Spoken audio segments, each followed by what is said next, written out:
주일 예배에 오신 여러분을 환영합니다. 오늘은 성탄절 후 제2째 주 신년 주일입니다.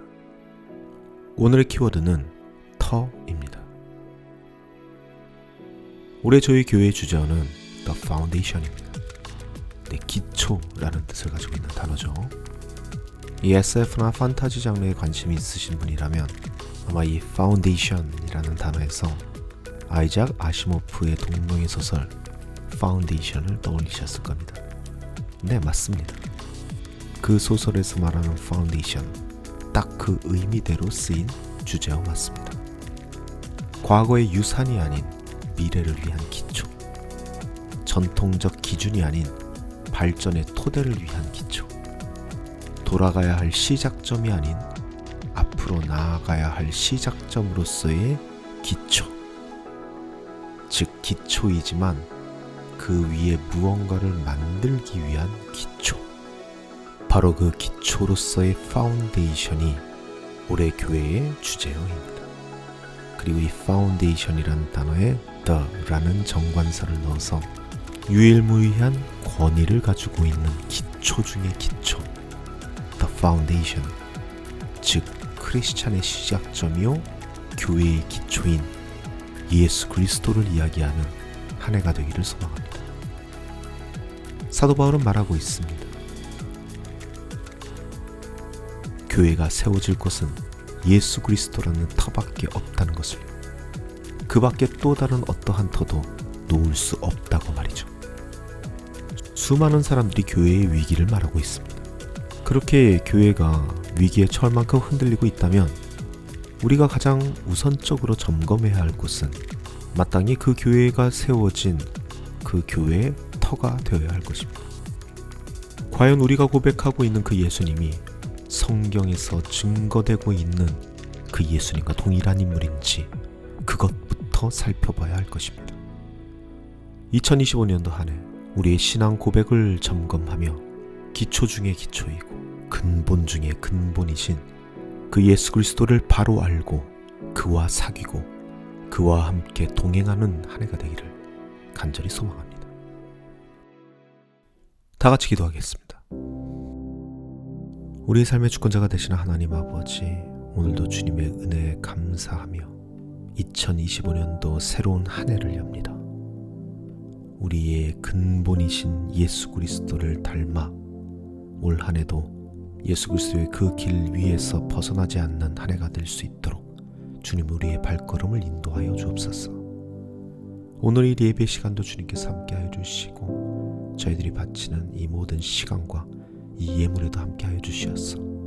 이 모든 것들이 사용되어질 때 온전한 이웃사랑에 사용되어질 수 있도록 축복하여 주옵소서. 예수님의 이름으로 기도드립니다. 아멘.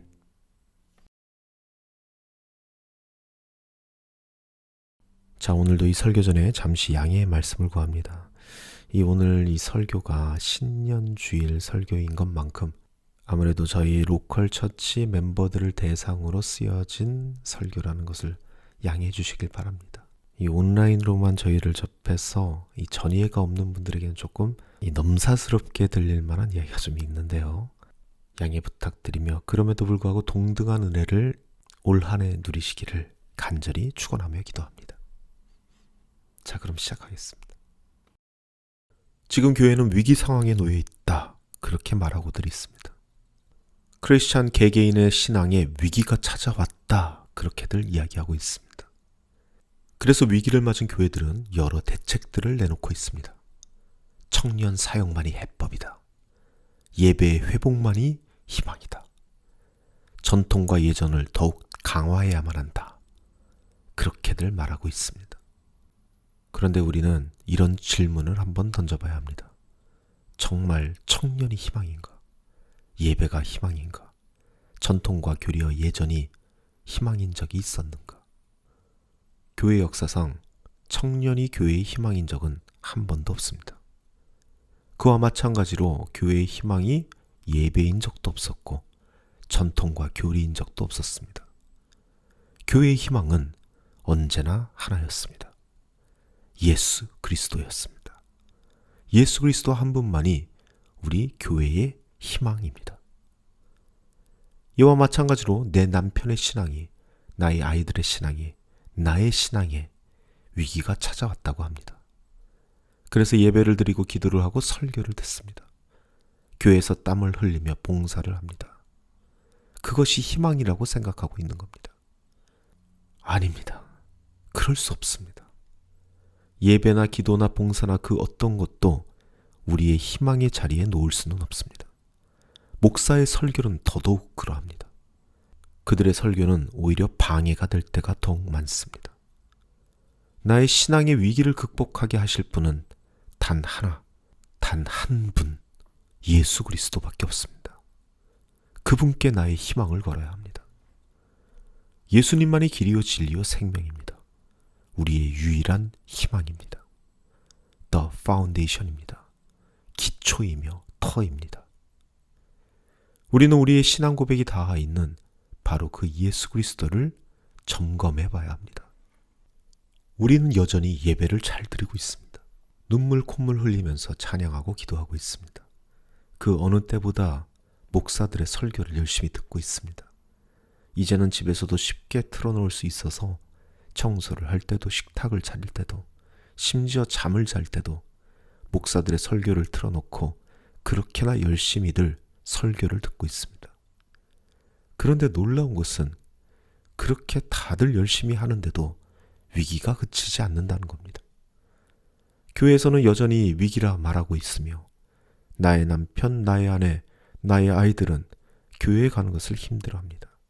심지어 신앙생활 자체를 힘들어합니다. 위기입니다. 열심히 하는데도 위기입니다. 그렇게나 열심히 하는데도 위기라면 이유는 단 하나밖에 없습니다.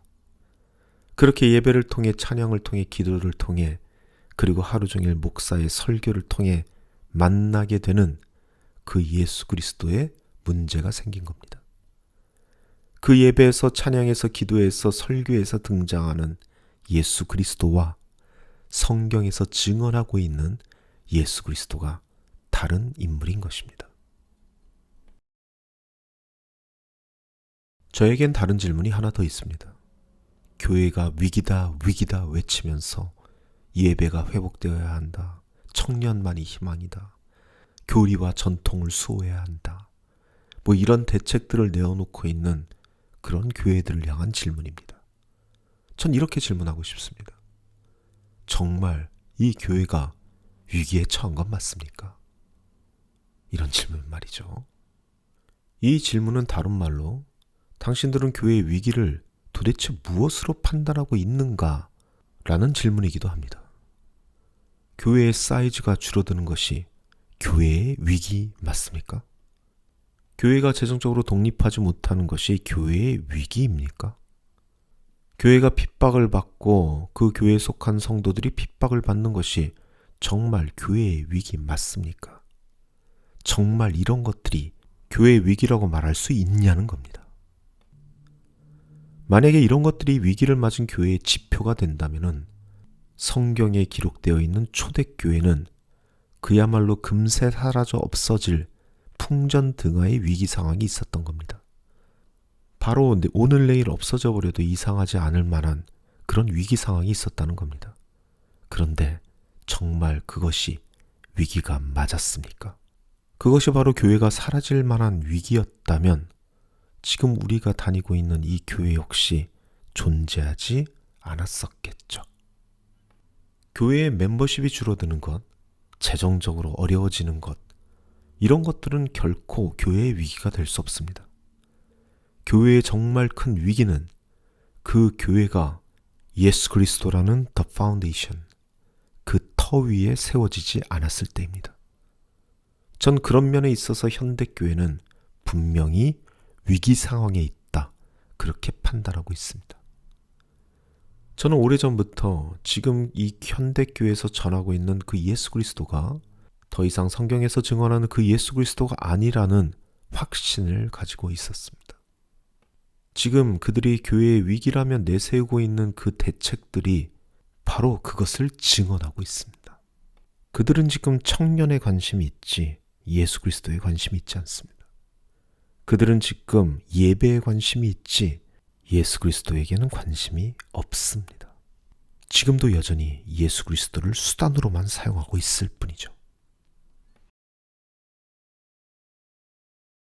이런 면에 있어서 저는 우리 지체들에게 늘상 감사할 수밖에 없습니다. 우리 지체들 중 우리 교회가 위기에 처했다고 생각하는 지체들은 없으니까 말이죠. 분명 우리 교회도 사이즈가 줄어들고 있습니다. 아직 재정적으로는 큰 변동사항이 없긴 하지만 사실 물가 상승률을 따라가지 못하는 것만큼은 확실하죠. 그럼에도 불구하고 우리 교회가 위기다라고 생각하는 지체들은 한 명도 없어 보입니다. 물론 그런 생각을 하신 분들은 이미 다 떠나셨겠지만 말이죠. 우리 교회가 전혀 위기 상황이 아닌 이유는 여전히 우리 교회가 예수 그리스도의 기초 위에 놓여 있기 때문입니다.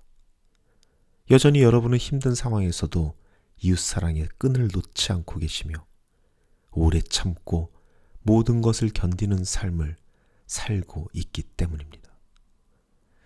분명 이웃사랑하면서 상처도 많았을 텐데 참고 견디며 가만히 있으니 가만히로 여기는 사람들도 참 많았을 텐데 베풀고 섬겨주니 그것만 쏙 빼먹고 달아나서 오히려 요즘 세상에 저렇게 살아 어떻게 사냐 이런 손가락질도 많이 받으셨을 텐데 그럼에도 불구하고 예수 그리스도가 그렇게 살았으니 내가 받는 손가락질 정도야 툭툭 털어내고 살아가고 있으니 참 기특하고 감사할 뿐입니다.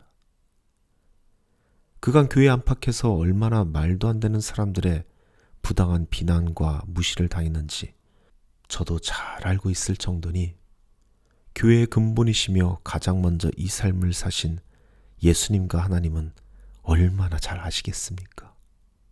그래서 그런지 그렇게나 손해보고 살아갔는데도 손해 안 보려고 아닥바닥 애쓴 사람들보다 훨씬 잘 살아가고 있으니 그냥 저나 여러분의 삶 속에서 하나님의 열심히 그런 식으로 드러나고 있는 것이죠. 그래서 이렇게 베풀면서만 살았는데 손해보고서만 살았는데 이 정도까지 잘 살게 하시니 이게 다 하나님께서 하신 거다. 이런 고백밖에 나오지 않게 되는 것이죠. 그럼에도 불구하고 우리가 올해 The Foundation이라는 주제어로 예수님을 더 깊이 알고 더 깊은 교제를 나누고 그와 동행해야 하는 이유는 분명합니다. 우리 교회 역시 이 거대한 파라처치 안에 있는 로컬 처치이기 때문입니다. 위기에 처해 있는 다른 교회들에게 영향을 받을 수밖에 없기 때문입니다. 그들이 조장한 그 불안감에 영향을 받게 될 수 있기 때문입니다. 사이즈가 줄면, 재정이 줄면, 예배 인원이 줄면, 성도 간의 교제가 줄면 교회의 위기다 라고 생각하는 그들의 불안감에 전염될 수 있는 가능성은 언제나 열려있기 때문입니다. 언제나 말씀드리듯 사탄은 하나님을 이기지 못합니다. 우리가 사탄을 이기게 되는 주된 프로세스는 사탄을 대적하는 것이 아닌 하나님을 더욱 아는 것에 있습니다. 예수님을 더욱 아는 것에 있습니다. 그렇게 우리의 기초를 더욱 튼튼하게 닦아가며 지금도 살아서 지금도 나의 삶을 든든히 지키고 계시는 그 주님의 은혜 담뿍 누릴 수 있는 2025년 한 해가 되시기를 간절히 소망합니다. 사랑과 은혜의 주님, 지금껏 우리를 지켜주신 주님의 은혜에 감사드립니다. 그리고 2025년도 한 해도 그 은혜 그대로 누리고 나아가겠습니다. 수많은 교회들이 위기를 이야기하고 있지만 그들이 말한 대로 정말 위기에 놓여 있지만 주님께서는 우리를 주님의 날개 그늘 안에 보호하여 주시며 위기라 부르는 지금의 이 시대 상황 안에서 오히려 미래를 담지 않은 기초를 재점검하며 새로운 희망을 불태우게 하시니 감사드립니다. 2025년도 한 해도 그저 주님께서 주실 은혜를 기대하고 소망하며 살아갈 수 있는 우리 드림교회의 지체들이 될 수 있도록 축복하여 주옵소서. 이제는 우리를 죽기까지 사랑하신 우리 주 예수 그리스도의 벅찬 은혜와 우리를 사랑하사 독생자 예수를 이 땅에 버리신 하늘아버지의 극진하신 사랑과 우리의 삶의 인도자이자 보혜사 되시는 성령님의 사귐이 여기 모인 주님의 자녀들 가운데 영원토록 함께하기를 간절히 축원하옵나이다. 아멘.